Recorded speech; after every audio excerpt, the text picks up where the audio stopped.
સાથે સાથે ખૂબ સારા લેખિકા તરીકે તેઓએ સંસ્થાના ફાઉન્ડર તરીકે 4 પુસ્તકો લખ્યા છે. સરનામા વિનાના માનવીઓ, પણ અહીંયા સુખ નથી આવતું.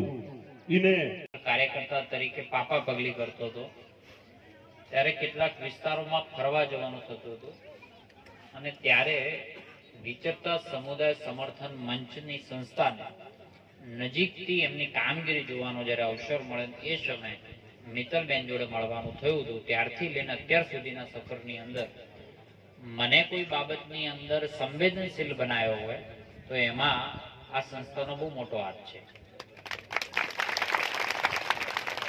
અને એવા મિત્તલબેન ભૂમિપૂજન થયું, બહુ મજાના. વગડામાંથી વાહલપની વસાહત અમે તો કહીએ છીએ, કેમ કે આખી જિંદગી વગડો ખૂંદ્યો છે. હવે આ વાહલપની વસાહત અહીંયા નિર્માણ પામશે. પછી લગભગ તમામ પરિવારોના ઘર અહીંયા થશે.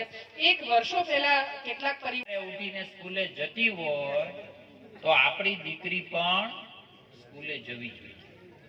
જો ગામનો દીકરા દીકરી કે વડીલ સવારે ઉઠીને મંદિરે જતા હોય તો આપણે પણ મંદિરે જવું.